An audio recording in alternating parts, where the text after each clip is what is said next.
Wet and വൈൽഡിൻ്റെ ultimate brow kit വെച്ചുകൊണ്ട് എങ്ങനെയാണ് ഐബ്രോ സെറ്റ് ചെയ്യുന്നതാണ് ഇന്നത്തെ വീഡിയോ കേട്ടോ. അപ്പോൾ കഴിഞ്ഞ വീഡിയോയിൽ കാണിക്കാൻ മറന്നു പോയതാണ്. ഇതിൻ്റെ കൂടെ ഒരു മിറർ വരുന്നുണ്ട് കേട്ടോ. അപ്പോൾ ഇത് ഭയങ്കര ക്യൂട്ടാണ്, പോക്കറ്റ് ഫ്രണ്ട്ലി ആണ് കേട്ടോ. അപ്പോൾ നമുക്ക് സ്റ്റാർട്ട് ചെയ്യാം. പിന്നെ അത് ഈ ഫസ്റ്റ് കാണുന്നുണ്ടല്ലോ, ജെല്ലല്ല കേട്ടോ, അത് വാക്സ് ആണ്. അപ്പോൾ ഫസ്റ്റ് ചെയ്യുന്നത് എന്താണെന്ന് വെച്ചാൽ ഈ വാക്സ് വെച്ചിങ്ങാണ് നമ്മൾ ഐബ്രോസ് ഒന്ന് കോംബ് ചെയ്ത് കൊടുക്കുകയാണ്. വാക്സ് വെച്ചിങ്ങാണ് നന്നായിട്ടൊന്ന് ഫില്ല് ചെയ്ത് കോംബ് ചെയ്ത് കൊടുക്കുകയാണ്. ഇത് രണ്ട് ടൈപ്പിൽ ചെയ്യാം. ഐബ്രോസ് ഫില്ല് ചെയ്തതിന് ശേഷം അതിൻ്റെ മുകളിൽ വേണമെങ്കിൽ വാക്സും കൊടുക്കാം കേട്ടോ. ഞാൻ ഈ ടൈപ്പിലാണ് ചെയ്യുന്നത്.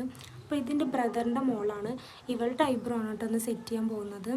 അപ്പോൾ നമുക്ക് ഈ അൾട്ടിമേറ്റ് ബ്രോക്കറ്റിൽ 2 ഷെയ്ഡാണുള്ളത്. അതിൽ ഡാർക്ക് ഷെയ്ഡ് എടുത്തിട്ടാണ് കേട്ടോ ഞാൻ ഐബ്രോ സ്റ്റാർട്ട് ചെയ്യുന്നത്.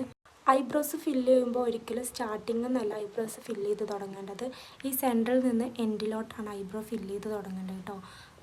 ഐബ്രോസ് ഫില്ല് ചെയ്യുമ്പോൾ എപ്പോഴും പ്രൊഡക്റ്റ് കുറച്ച് എടുക്കാൻ പാടുള്ളൂ. കൂടുതൽ എടുത്തു കഴിഞ്ഞാൽ ഒരുപാട് കട്ടിയായി പോകും. പിന്നെ ഒട്ടും നാച്ചുറൽ ഫിനിഷിങ്ങിൽ നിൽക്കില്ല കേട്ടോ. പിന്നെ അതാ ഇതിലുള്ള ഈ ബ്രൗൺ ഷെയ്ഡ് എടുത്തിട്ടാണ് കേട്ടോ ഈ സ്റ്റാർട്ടിങ് ഒന്ന് ഫില്ല് ചെയ്ത് കൊടുക്കുന്നത്. അതും വളരെ കുറച്ച് എമൗണ്ട് പ്രൊഡക്റ്റാണ് എടുക്കുന്നത്. സ്റ്റാർട്ടിങ് പോയിന്റിൽ ഐബ്രോ സെറ്റ് ചെയ്ത് കൊടുക്കുമ്പോൾ ഒരിക്കലും ഡാർക്ക് ഷെയ്ഡ് യൂസ് ചെയ്യരുത്. അപ്പോൾ നമുക്ക് നാച്ചുറൽ ഫിനിഷിങ്ങിൽ കിട്ടില്ല. അപ്പോൾ ഇത് കഴിഞ്ഞിട്ടുണ്ട്. ഇനി ഒന്നും കൂടെ സെറ്റ് ആക്കണം എന്നുള്ളവർക്ക് ഇതാ ഈ കൺസീലർ വെച്ചങ്ങാണ്ട് ഒരു ബ്രഷ് എടുത്തങ്ങാണ്ട് ജസ്റ്റ് ഒന്ന് നമുക്ക് ഈ ഐബ്രോസ് ചെയ്തതിൻ്റെ താഴെ നമുക്കൊന്ന് വൃത്തിയിലൊന്ന് ലൈൻ ചെയ്തെടുക്കാം. കൺസീലർ ഇങ്ങനെ ചെയ്യണം നിർബന്ധമൊന്നുമില്ല, കുറച്ചും കൂടെ സെറ്റായിട്ട് നിൽക്കാൻ വേണ്ടിയിട്ടാണ് കേട്ടോ ഇങ്ങനെ ചെയ്യുന്നത്. പിന്നെ ഇതാ ഒരു ചെറിയൊരു ബ്യൂട്ടി ബ്ലെൻഡർ വെച്ചങ്ങാണ്ട് നമ്മൾ ഈ കൺസീലറൊക്കെ ഒന്ന് സെറ്റാക്കി എടുക്കാം.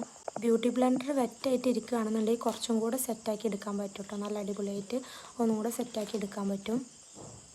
അപ്പോൾ ഇതാണ് ഫൈനൽ ലുക്ക്. ഇതുപോലത്തെ മേക്കപ്പ് വീഡിയോസ് ഇനി വേണമെന്നുണ്ടെങ്കിൽ കമൻറ്റ് ചെയ്യാം കേട്ടോ.